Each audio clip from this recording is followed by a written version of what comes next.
Hello, hello, beautiful people. We are at episode 50. It's crazy because it seems like yesterday that I was just starting this and setting the initial goal for 100 episodes, and to be halfway there is a pretty cool accomplishment. My guest today is Johnny Noble. Johnny is a former attorney turned entrepreneur. And in this episode, you really get a taste for the leap that Johnny took and the struggles he went through. And the title of this episode is The Power of Inputs. And that's because Johnny recognized from an early age that the power and the things that we expose ourselves to are the things that end up defining us and end up making us. So it's now more than ever, it's an important thing to realize, an important thing to internalize, that the world is crazy right now. And if you focus on the news, if you focus on what's going on there, you can easily fall into cycles of just watching it over and over and over again. So I highly recommend you to tune into some of the things that will uplift you. Hopefully this podcast is one of those things. So without further ado, this is my conversation with Johnny Noble. Interesting people, thought-provoking conversations, nutrition for your brain. Journey through the minds of the world's top performers and discover what it really takes to achieve your highest version. This is the Danny Miranda Podcast.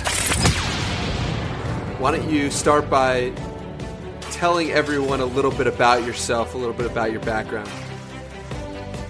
Yeah, I'm Johnny. Danny and I met on Twitter we met in 2018, I believe. I think it was earlier 18 after I had launched Noble Body.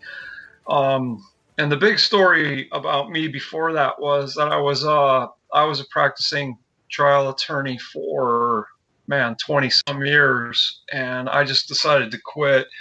And it's a long story how it happened, but I just decided that I had had enough of that and I wanted to do something else with my life. So I basically quit practicing law cold turkey, and then I started working on the Noble Body concept before I even had a name or any sort of branding or anything. I was working on different product ideas for the cosmetics market, and I just stuck with it. I think I started working on the ideas and the concepts in 2014, and then I eventually launched the company that became Noble Body in later 2017. And it's gone well overall. So that's what I do exclusively now, is the cosmetics industry. Really awesome. And I'm curious, and we'll definitely get into the cosmetics industry and everything you've done with Noble Body. But before we do that, I'm curious what your first job was. My first job, well, technically, I think it was working on a farm. My first job was working on a sheep farm, and I started working on the sheep farm because I was in Boy Scouts, and I grew up in kind of a rural area, and there was a guy that he was in the scouting program, and he was always looking for people, younger guys to help him take care of the animals and bale hay and everything that happens on a farm, which is considerable. So I was doing that. And then my first job was, I grew up in a bar, so I was working in my dad's bar starting when I was probably, I don't know, 9 or 10 years old. Not obviously tending bar, but stocking and cleaning up and helping with clam bakes and things like that. So those are the first two technical jobs that I had when I was growing up, starting around age 10, 11. The entrepreneurial blood has always been in your veins, it sounds like.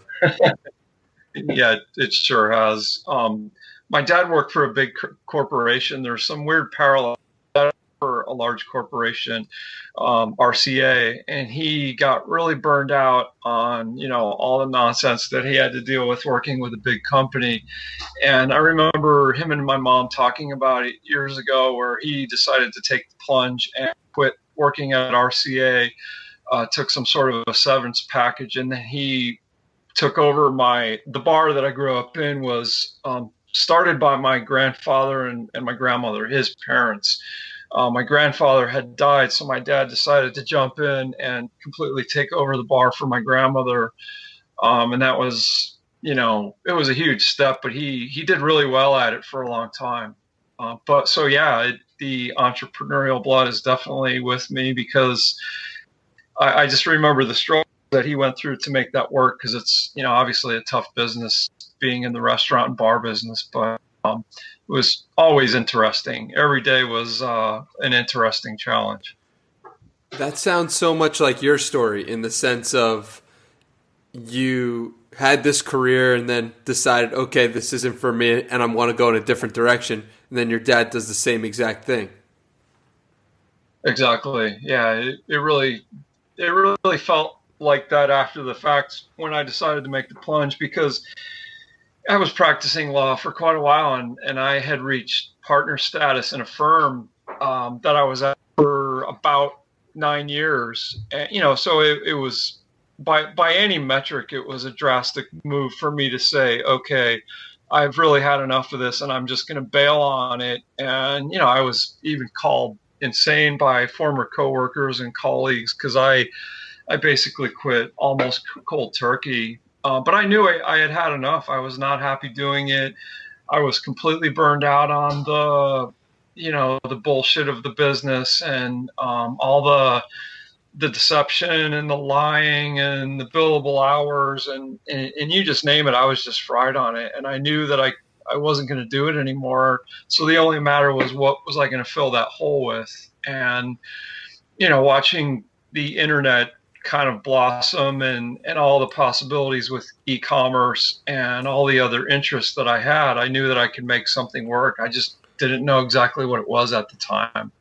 So that was the strange feeling, was knowing that I was going to leave something and not knowing exactly what I was going to be doing. And then I just kept following a trail, and that's how I ended up where I am right now. So you then create this company. You go from law, and then you quit your job as a lawyer attorney, and then you go straight to Noble Body. Is that how it worked? I wish it was that linear. I had another, I had another company idea. I started first working with sugar scrubs, because I had horrible skin problems when I was growing up that continued into adulthood. So I had been experimenting with different natural oil formulas and compounds and botanicals and things like that. So I had been making some of my own formulas for use for myself for probably 10 years at that point. And then I decided to start a company. I ended up scrapping the first company because I didn't think it was going to be good enough. And then I started working on the branding with a designer to come up with a really good company design and brand aesthetic that I thought could have international, very large potential was my goal.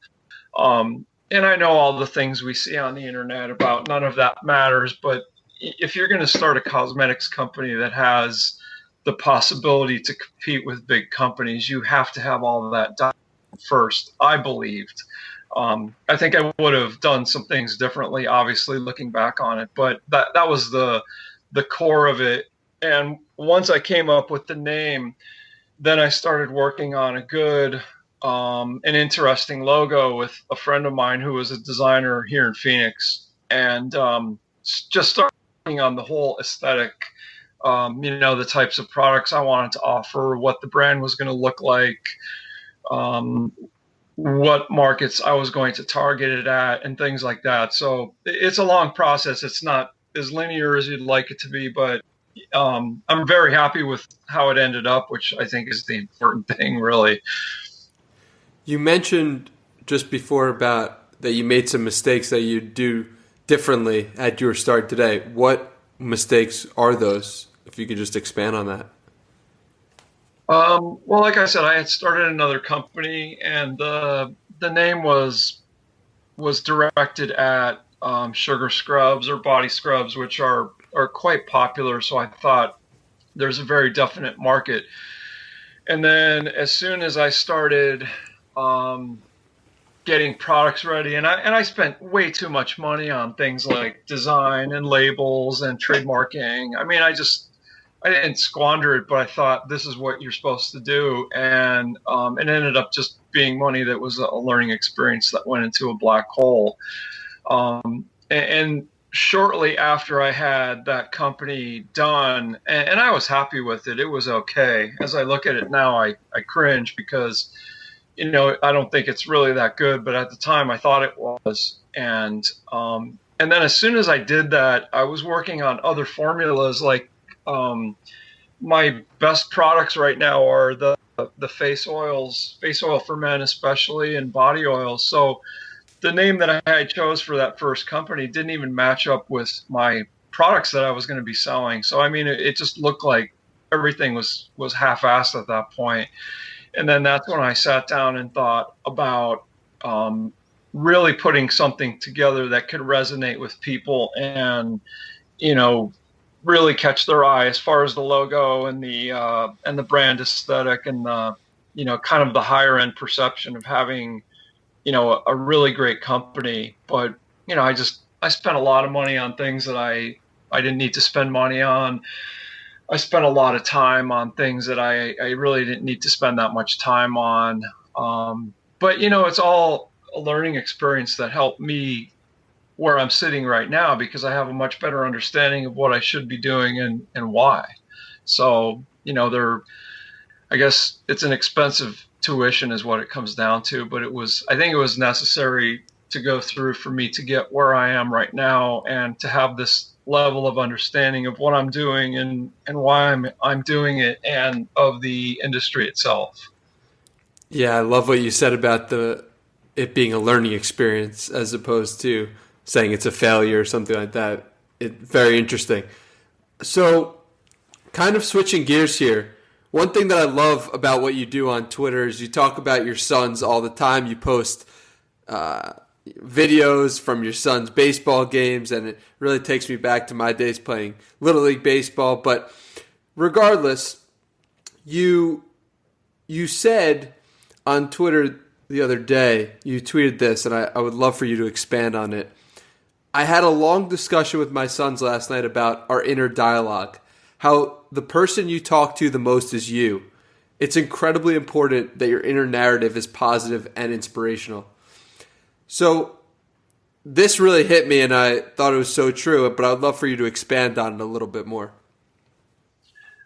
Yeah, that was a couple of weeks ago, or even a month ago. I remember that. Well, I forget exactly what prompted it. I think my youngest son made some sort of a negative comment, and I think people don't realize how powerful the words that we use are, especially the words that we use that are directed at ourselves. And I think there's a very powerful subliminal force at work when you tell yourself certain things every day that are negative. You're going to end up in a negative space.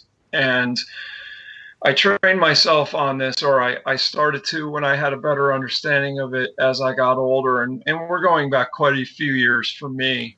But I remember thinking years ago, I had some sort of a negative thought, or I said something negative to myself, and I thought that just doesn't feel right, because when you say something negative to yourself, like, oh, I can't do this, or, pick any topic, whether it's girls or business or sports. If you have a negative thought going in, you're going to have a negative result. And, it's like, let's say you're going up to the plate to bat, and it's a critical situation. And if you say something to yourself like, oh, I always choke in these situations, well, you just increase the likelihood exponentially that you're probably going to choke because of what you just told yourself, because you condition yourself for a negative outcome. And people do this all the time. If you listen carefully to what people say in just a casual conversation, there's a lot of negativity that pervades people's language, especially as directed to themselves. Because I think overall most people are good people, so they don't want to be negative to other people, and they want to be likable and things like that. So the dialogue gets turned back at themselves about, there's no way I could ever do something like that. And I remember that there was this one guy I used to run to all the time at a coffee shop where I would go and do work. And we would talk a lot. He was in the newspaper industry, and he got laid off. And he was looking for a job, and he was kind of struggling. And he asked me one day what I did, and I said, well, I'm kind of in a transition. I'm working on starting this company, and I've been doing it for a while now, and it's obviously difficult, but I know I'll make it work somehow. And I explained to him exactly what I was doing, and his first comment was, oh, I could never do anything like that. And I thought, well, if I could do it, you could do it. And why would you say that you can't do something without even trying it? So, as I thought about this over the years, and as I've accomplished different things, I've realized how not important, but incredibly important your mindset is when you engage in any venture whatsoever, is not only to have kind of a bulletproof aspect to your personality about no matter what happens, you're still going to be okay, but also to condition yourself for a more positive outcome just by visualizing it in your head before anything even happens. And if you look at some of the most successful athletes and businessmen and things like that, I mean, there's a very definite theme running through where these guys and women talk to themselves in a very, very positive and inspirational way, and they stay away from the negative. And I've even gotten to the point in my life where if certain lyrics and songs, I will not sing them. Like if I'm listening to a song I like, I won't even sing the lyrics, because you're conditioning yourself subconsciously that is part of your truth. And the one I heard the other day and we were talking about this too, is the song by Beck, Loser. And everybody knows the lyrics. I'm not even going to sing it, but imagine that singing that song. If you like the song over and over and over and over a series of years, you're going to keep telling yourself that you're a loser every single day for years. I mean, you're probably increasing the likelihood that you're going to end up as a loser.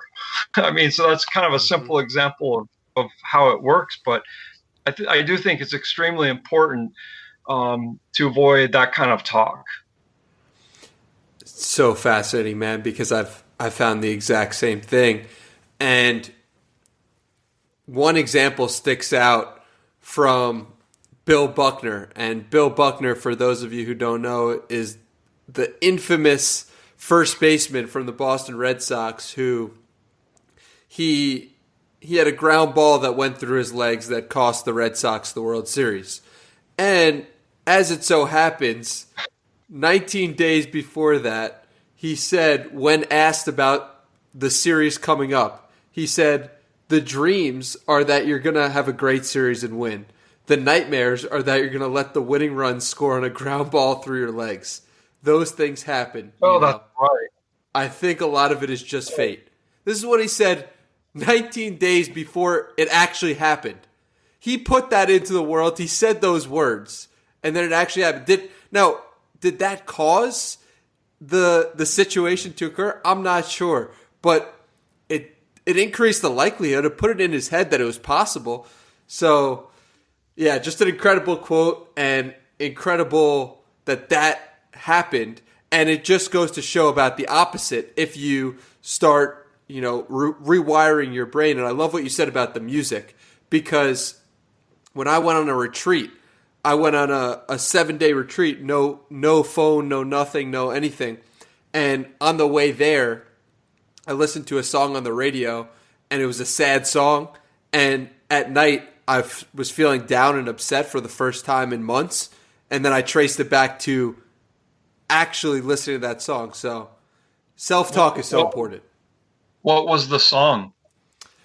I believe the song was Hey Mama by, it's a country song. And in the song, he talks about just really, like, his friend dies and he calls his mom up. And I didn't even realize that this was making me upset until I thought about the situation over and over again. But I'm curious about you and how, is there a way you prime yourself, like in the morning? Like, do you just have affirmations, or do you have something you go back to for positive thoughts? Yeah, I definitely do. I mean, today's world with so much craziness and negativity, I think it's easy to get some of that stuck to you. Mm-hmm. And I mean, I scrupulously avoid mainstream news and mainstream media anymore, and I heavily screen it in any social media. Twitter is my favorite. I've made so many friends on Twitter, so it's it's not just a business thing. That would be boring and annoying as hell, especially for my audience. So I try to post a very wide-ranging kind of dialogue on a lot of different things, because I've experienced in a lot of different areas. And, obviously I focus on skincare and things like that, but, I scrupulously avoid the negativity and the crazy infighting and the political nonsense and, all the hatred and the racial shit. I mean, it just gets so incredibly old. So I truly try to just focus on the positive, because I mean, we don't have much time here. So the answer is yes. I mean, I think you're especially susceptible late at night and early in the morning to both positivity and negativity. So I've gotten in the habit of, and everybody wakes up in the middle of the night sometimes. If I wake up in the middle of the night, I don't start thinking about, the tax forms I have to work on, or, all the manufacturing issues or anything like that. I'll lay there and say very positive things to myself about what a great day it's going to be and how much I'm going to accomplish. And no matter what happens, it's going to be a fantastic day. I mean, I've gotten in that habit where I do it basically every single day. And another good time is when you're tired and stressed from working out. That's a good time to talk to yourself, to, implant some things in your head that are positive about achieving your goals and maybe resolving some problems and issues that you're facing, whether it's in your personal life or your business life or whatever. And I'll tell you what, man, I have enough data in my own head that I know that it works. So I'm not going to stop anytime soon. And even in friends, I've seen remarkable transformations of people that are positive and speak to themselves positively. And those are the kinds of people I like to have around me because of how important it really is. When did you start to notice that the news was affecting you? I remembered it. I grew up in one of those houses where, and I grew up in a bar and my parents' house, and they were about, 200 yards apart, so I could walk back and forth. And, I'd come home from work or school or whatever, and the TV would be on, and it would just be blaring, I'm using my quote fingers, news, and it's just all bullshit. Like, and you could sit in that for 5 minutes and you'll feel like you want to jump off a bridge, because it's just all negative and it's all doom and it's all gloom. And, what are you supposed to be afraid of today? And, and on and on. And then I'd go in my dad's bar and my grandmother would have the TV on blaring, the same thing. So, if somebody's blasting CNN in their face, 24/7 about, everything you're supposed to be afraid of, and you're going to die of COVID, and Donald Trump's going to ruin this country, and it just on and on, man. It just doesn't end. It will drive you insane. And I'm seeing that happen to people. A lot of us are. And so, I mean, I noticed this decades ago. And going back to when I was in college, one of the things I studied was journalism, argumentation, persuasion, advertising, um, propaganda. I was always super into the art of persuasion, even studying creeps like Joseph Goebbels from way back when about how did they do what they did so effectively. And, there's the basic principles that span from, government propaganda from an evil regime all the way through advertising copy that you read, related to somebody trying to sell a product. So, there's a lot of information in there, and you have to be a gatekeeper about what you're going to pay attention to and why. And I don't think many people have learned that basic lesson. So for me, I mean, it's going back decades, even to early college, when I started to realize how important the dialogue was, and what you should and should not pay attention to.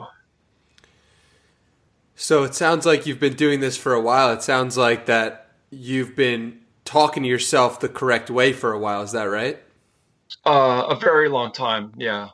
Yeah. No question about it. And I remember, after college, I was working as a waiter in Atlantic City because I wanted to take some time off and decide what I wanted to do. And I was kind of having a blast working in Atlantic City and living on the beach. And I started to realize how empty it was pretty quickly, because it was kind of the height of the cocaine era. And I was watching all these people destroy themselves with cocaine and alcohol. And I just said, man, I have to get out of here. So during that period of time, I started the process to apply to law school. And I moved from literally living on the beach in a nice house and working 4 days a week with a ton of money in my pocket to living in the ghetto in Detroit, putting myself through law school. And it was a struggle because I had no idea what I was doing. I had no exposure whatsoever to the law. And I started that semester, and I was just, I was questioning my sanity because I thought, I don't know if I'm cut out for this, and all the negative things you go through, like, am I going to be able to make this work? How am I going to do? Am I going to graduate? And, all the fears that you face when you engage in a venture like that. So that's when I started to really talk to myself in a positive way that no matter what happens, I'm going to make this work. I'm going to make it happen. I'm going to be successful. I'm going to get great grades. I'm going to understand the subject matter. I'm not going to have any fear, and on and on. And, so I went from basically a beach bum to a law student. And my first semester, I got a 3.88 grade point average. So that's a good example of how I started to harness that power going way back when. And it was pretty fascinating as I started to have success in different arenas about how important these things are.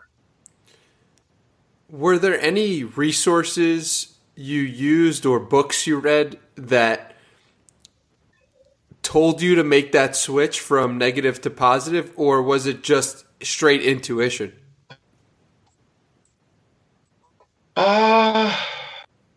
Question. And if you can't remember, that's fine. Well, no, you just reminded me of something. I had a pamphlet that somebody had given me. I don't even remember where I got it. And it was a pamphlet of, it was titled something hokey, like inspirational quotes, and it was just a little paperback pamphlet that was maybe 4 by 5 inches. And it had a whole bunch of cool quotes in it. And some of them really stuck with me. And I started to write my own in there. And I remember having that thing for, if I looked around, I probably still have the damn thing somewhere. That's how important it was to me. I think I carried that thing around for 25 years. So that was kind of a start of it. And it all just ties together with, I guess, my education. and my upbringing, and then seeing the results in actually being positive versus being negative, and having a more of a positive visualization about where you're going to end up versus just a fear-based or a negative perception about where you're going to end up. I don't know exactly what the inflection point was, but I know it goes back pretty far.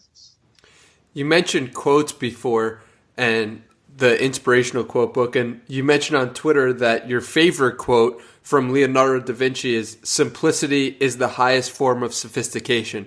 So it's kind of switching gears a little bit, but I'd love for you to talk a little bit about that.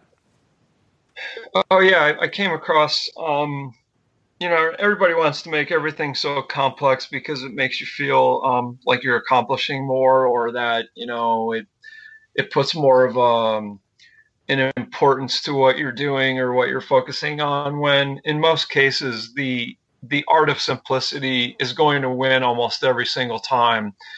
And I've gotten better about that because of, there's a bunch of quotes like that too. There's another one by, I think it's Giorgio Armani, that's very similar to that. And, think about the most elegant, perfect things in fashion and design, and maybe it's a perfume or a cologne bottle, or maybe it's a suit. Usually classy, elegant simplicity is going to win every single time over something gaudy or garish. And I hold that in my head with everything that I do now, whether I'm designing a box or a label or the product or a tagline. I think it's very important to have something that resonates with people, but yet it's beautifully simple and elegant in its presentation so that it's more memorable. One thing you've touched on quite a bit is the element of creating. And I'd love for you to, did you have that element of creation when you were being an attorney, or was it something that you've gained from your new entrepreneurial ventures? That's a great question. For me, it was always there. I always felt when I was practicing law, it's a lot of it is pretty rote and mundane, and I'm not diminishing the practice of law at all. I had a lot of success. I made great friends, I made great colleagues, and I got great results in many cases for clients that I'm very proud of. But I got to the point where I felt like I had done everything that I could do in that business besides win the next big case, because you get to the point where they're basically all the same. I was a construction trial attorney, so I was basically fighting over money on construction projects, and big dollars, but that's immaterial. It's a case is a case, whether it's a $10,000 case or whether it's $100 million case. And I felt like I had taken the creativity aspect as far as I could, and it was starting to feel very rote and mundane to me for years. And I had this drive inside me to do things and create things that were outside of that. And things like, my wife at the time and I remodeled a house, and I remember how satisfying it felt to build something that you were really happy with, that was just something fantastic, something really great that really resonated with you. Or I remember building a shop in that same house. I had a separate room, and I built all the shelves in there myself in my spare time, and I just remember feeling how great and satisfying that felt to produce just such a great result.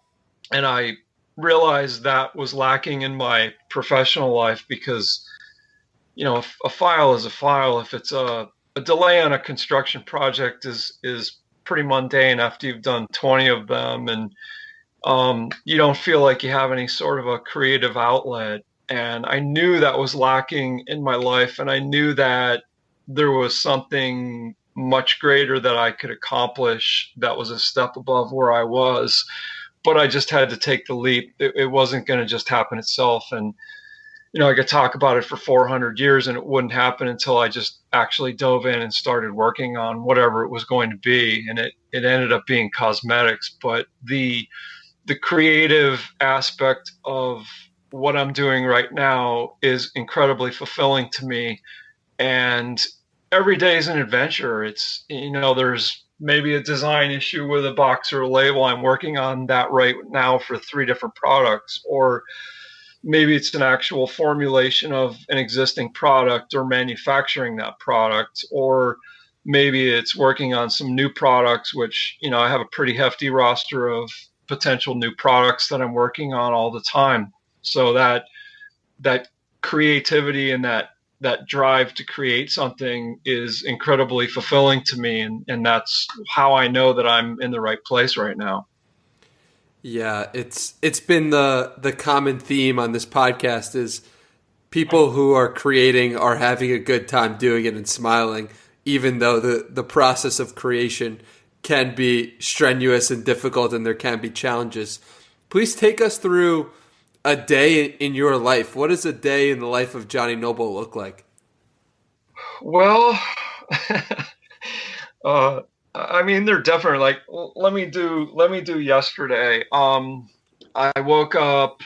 My oldest son's here. He starts school remotely, so we have him set up. He's in school. I woke up and did a bunch of admin work and kind of made or looked at my hot sheet that I made the day before about things that I just absolutely have to get done. So I did a bunch of that, and I hit a breaking point and I went out by the pool and I worked out for an hour in the sun, and it was just glorious because the weather's beautiful here right now. And then my son had a break in school, and we had a great lunch together, and he was done with school, and I said, hey, I have to go to my manufacturer to drop a bunch of boxes off for a product that we are in the process of. We manufactured it a couple weeks ago, actually 2 weeks ago today. I made a ton of this product, like I think it was 260 gallons of product that we're getting ready to put into bottles. So we took a run down to the manufacturer and dropped off the boxes, and I talked to my manufacturer about the logistics and things like that. And then ran a couple of other errands with my son, which is nice during the day when nobody else is going to the store. And we got a lot of that done. And then I came back and did a bunch more work. We actually sat down for a while and watched a chess master give some lessons on chess, and did a little more work, computer stuff, customer stuff. And, then we ate a big giant piece of steak and watched a movie, man. It's like, and I try to have that balance every day of, get a lot of work done, be very productive, but also spend good quality time with my boys and, eat well and exercise and things like that, which are, I think the balance is super important. But that's kind of a typical day. I mean, it's going to revolve around immediate issues that have to be dealt with 2 companies. Then it's going to be planning and formulation issues looking forward. And then, of course, there's the personal stuff with my son. So that's kind of my daily formula that I try to stick to. And then obviously get a good night's sleep and, get up and get after it the next day. Sounds like you've got all the bases covered. So talk to me about why cosmetics. Were you someone who was very interested growing up in the stuff that we put on our body? Was it because of eczema in your past? Like what was it that drew you to cosmetics in general? That's, I have always had a deep interest in the beauty industry and aesthetics. And I was always fascinated by not necessarily the lives of the big names in the industry as far as, the drama or the fame or anything like that. But it was it was more the prestige and the effort that it had to take for all of them to get where they are, whether you're talking about the fashion industry or the cosmetics industry. And I was always really intrigued by how somebody can, whether they're famous already or whether they're just starting from nothing and you have no idea who they are, how they could jump into an industry like that and then just take over part of it. And there's so many examples now, like look at maybe a company like Steve Madden. Like, I've studied a lot of these companies as far as how they started and what they do and what that critical moment was when they jumped to the next level. And I was just incredibly intrigued by how it happens. And like, look at Jessica Simpson. She obviously had some fame, in Hollywood and music and things like that. But maybe a lot of people don't know this, but she has an incredibly successful shoe company now. And she just pumps out some of the best female shoe designs on the planet Earth right now, like over and over and over and over again. And I researched her branding. I researched the origination of the signature that she puts on every single one of her pairs of shoes and all the trademarking that she did. And you look at it and you realize it's not a perfect linear process. If you look at the trademark history alone for Jessica Simpson's brand, you'll see that it went through a whole bunch of different iterations of how she got to where that brand is right now and what that brand aesthetic is. So I was always incredibly fascinated by it. So after I had gone through a divorce and I had more time on my hands to focus on what I was going to do, I spent a lot of time thinking about what industry I wanted to end up in. And I kept coming back to cosmetics because it literally touches on every sense of what it is to be human. And, especially things like touch and smell and the visuals and, the entire makeup industry and the entire skincare industry. There's just so many aspects to it that I was absolutely just fascinated by the entire thing. And I was figuring out and picturing myself getting into it and just getting started and then, adapt on the fly as you go. And it does tie into having skin problems when I was younger, because I had horrible eczema for many years. And, I had been to all the dermatologists. And I'm telling you, I probably went to 5 dermatologists when I was younger. And everything they told me to do was just wrong now that I look at it. And, I suffered for years for that until I started working on different things and getting a better understanding of what might be causing it and how I can alleviate it. So, putting all that together, it just made perfect sense for me to end up in the cosmetics industry. And that's kind of the core of how it happened. And what I pictured during that period of time when I was formulating all this in my head, it played out almost exactly as I thought it would. With a whole bunch of hurdles and issues along the way to have to overcome. But now that I am where I am, I could see it a lot more clearly. I could see a lot more clearly what I did and how I did it and why some of it was great and why some of it was wrong, and trying to better focus that energy and knowledge that I have now going forward into the future. So, that's a kind of a thumbnail sketch about how it all ended up with cosmetics. But, there's obviously a lot to it, but that's a good thumbnail sketch of how I ended up where I am right now. When you say it happened almost just as you thought in your head, what do you mean exactly by that? Well, I was picturing having a good branding aesthetic with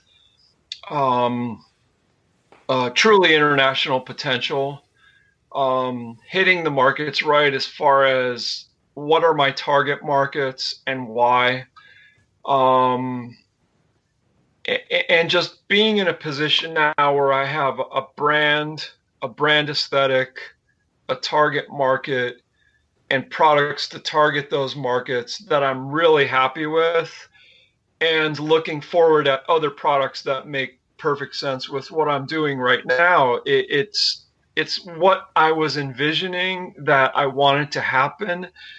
And once again, a lot of hurdles along the way, but now I find myself in that position with not only one company, but two companies.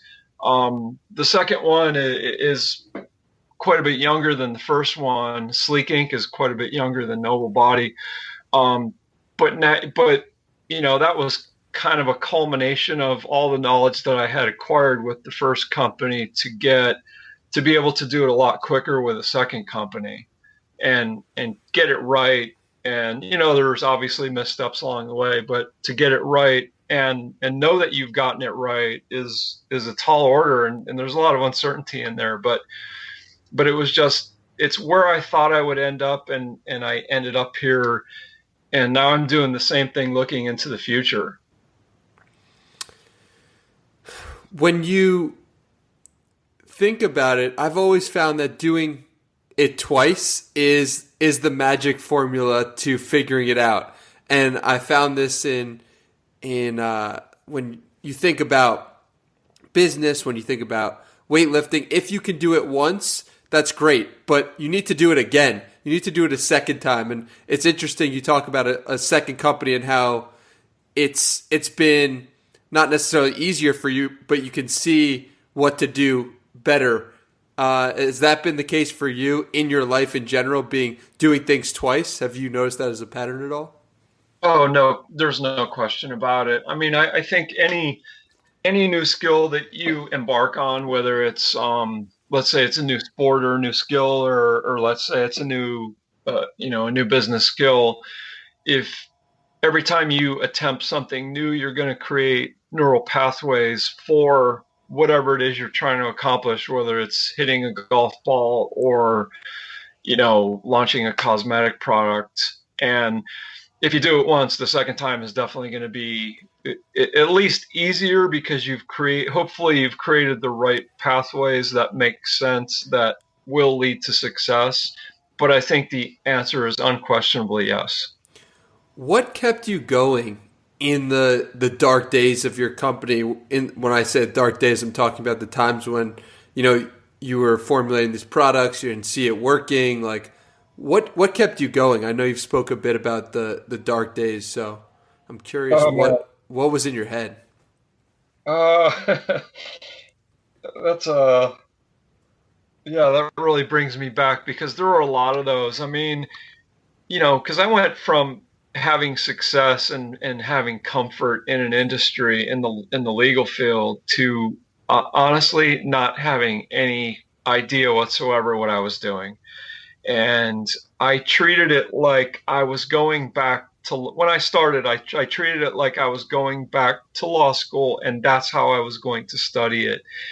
And I'm not shitting you. I spent years studying, first of all, the entire cosmetics industry, but then deeply studying what makes one formula better than another. And I was lost in there. Obviously, I'm not making any money during this period of time.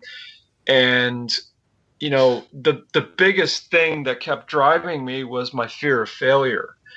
And, there's a lot of dark ass days in there where there's so much uncertainty about what should I even be working on today. And, how am I going to move the needle to get from here to having a viable cosmetics company where I'm actually selling product? I mean, that is a huge quantum leap from one to the other. And, it was really just my optimism and faith in myself that I knew that I could do it. And it was also a very, very intense fear of failure, which I just wasn't going to do. You're basically a scientist, right? Like you're creating these formulas and you're creating these products, and it's basically science. Is that correct? Yeah, there's no question. Yeah, I mean it's a heavy influence of chemistry, obviously, when you start to talk about the compounds. And when I was at the manufacturer yesterday with my son, I was standing there, and me and my manufacturer, we get on an ingredient discussion that lasted for 20 minutes. It just, now it just never stops because you see the tabs open on my computer every day. It's like I'm constantly studying, new ingredients, and I'm reading studies on different ingredients that are coming on the market. And one of the crazy things that I saw since I started doing this was I was looking for ingredients that I thought should exist 5 years ago, like, let's say a botanical extract like licorice root or calendula or something, and they just didn't exist. And now, in a very short period of time, there's cosmetic suppliers that are producing more and more natural botanical extracts and different ingredients that mimic other ingredients that don't have the negativity. Like for a while, I was using an ingredient called cyclopentasiloxane, which is a silicone ingredient that's in a lot of hair care products. Well, just in the last year and a half, there's a company producing a mirror image of it on a molecular level, but it's extracted from olives, which is what I use now instead of the other one. So, it's constantly changing, and you constantly have to be staying up on it and studying it. And, that's one of the advantages that I have is when I started doing this, I didn't know what I was doing. So I was coming at it from a completely different angle than, say, a big cosmetics company that's just going to spit out some bullshit fungible lotion with all of the same old ingredients in it. And, I think that's where the magic is because if you're going to come into an industry and make any sort of a mark and be able to convince people that your products are superior, you better have a reason why. And one of my thoughts was, well, I'm going to make great products from great ingredients and just target the right markets, once again, keep it simple. So, yeah, I had to study the chemistry aspect and the availability aspect of what's on the market for me to use for years. And it's constantly changing too. And, the effort to produce like a ton of product like I just did 2 weeks ago, I think I sourced from 7 to 9 different suppliers. And they change constantly because one's going to be out of stock of something and I have to find another one or use another version, because a lot of these compounds that I use in these formulas come from all over the world, whether it's a natural oil like argan oil, or whether it's an essential oil like myrrh or frankincense or whatever it happens to be. So there's a lot of challenges in there too to understand the different types of the natural products, where they come from, how they're produced, how they're refined, and things like that. So yeah, it's at a crazy level. I've spent thousands and thousands of hours on it. No question. How do you know when you're mixing all these things that it's not going to create some sort of negative reaction in the person's skin? Well, everything comes from a reputable cosmetic supplier. So every ingredient that I use comes from, a big cosmetic supplier. And, as I sit here now, I'm surrounded by, 18 kilogram buckets of, different compounds in storage. And so with every cosmetic ingredient, you get two things. You get a thing called an SDS sheet, which is a safety data sheet.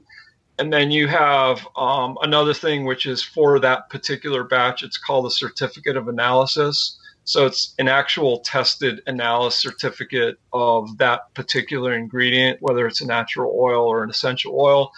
And I stay away from the kind of bizarre, exotic things that can cause injury. Like I've stayed away from the retinols and some other ingredients that end up in the lawsuits.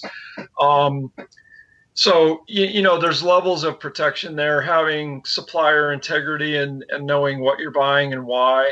And then, it came down to just studying different formulations and why, say, this beard oil formula is going to work versus something else.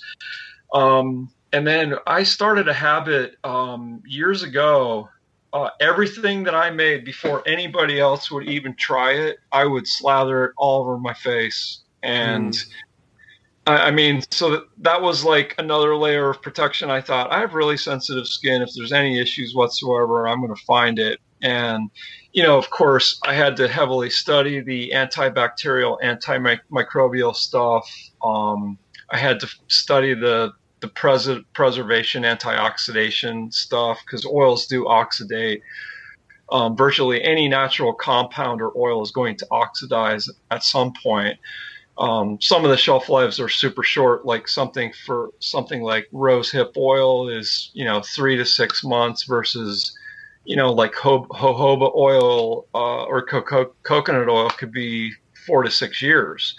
So, you have to be really careful with all those aspects, especially on, microbial issues and freshness issues. So, there's a whole bunch of safeguards in there, but my main safeguard is anything that I'm going to sell to the public goes on me first. And it's kind of a habit that I've stuck with since day one.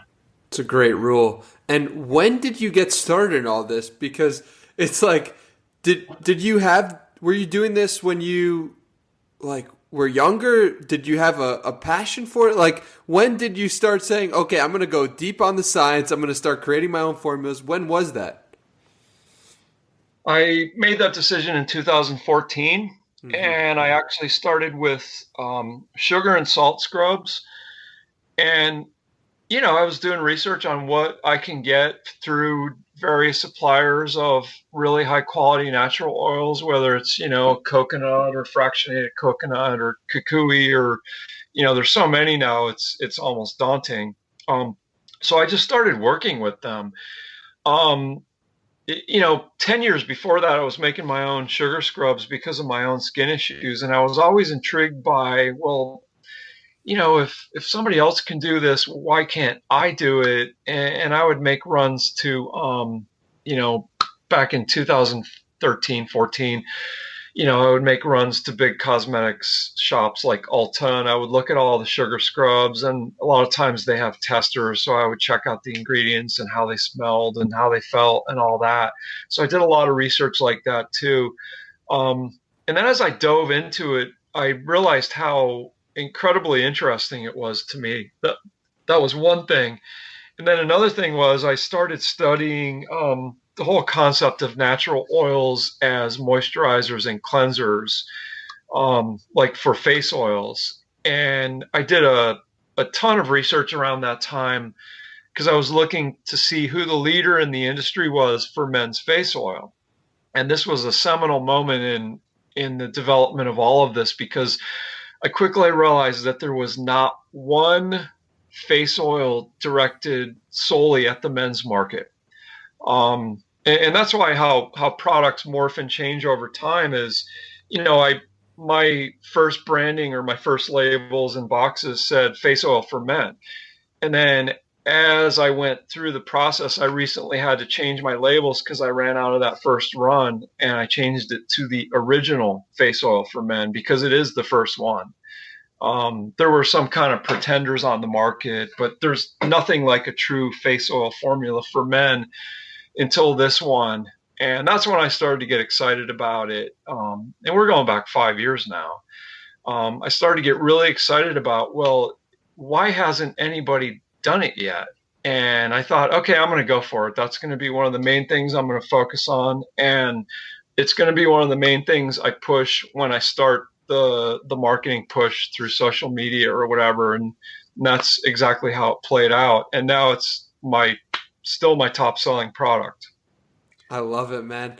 And taking us to present day, what are you excited about today? Well, a lot. I mean, the holiday season's coming up, which is always a great time for sales. I'm really excited about this Sleek Ink company because, like I said, we just manufactured a ton of it, and it's going to be about 10,000 units going into the holidays. And my partner I met on Twitter, Scotty, he was actually introduced to me by my other Twitter friend, Nate. And this is early 2019, and I threw a bunch of concepts at him, and we decided on this particular product to target the tattoo market. And we started working on it in April of 2019. By July of 2019, we had product in bottles, website up and running, and we were honing our message and our branding and photos and, influencer stuff. And then we just stuck with it. We had to make a bunch of changes along the way, did a whole bunch of research on the competition. And, the product has just done extraordinarily well. I'm always positive and optimistic, but this product exceeded my expectations by tenfold already. Wow. People just love it. Yeah, and there's a well-defined space too. There's a few other products, one of which was created by David Lee Roth, who's the lead singer of Van Halen, or was, as everybody knows. And I remember him talking on Joe Rogan about this product that he developed called Ink the Original. And I actually got on their website and bought it so I could test it about, I don't know, this is last year. And I thought, well, I could make something better than that. And I think I actually did.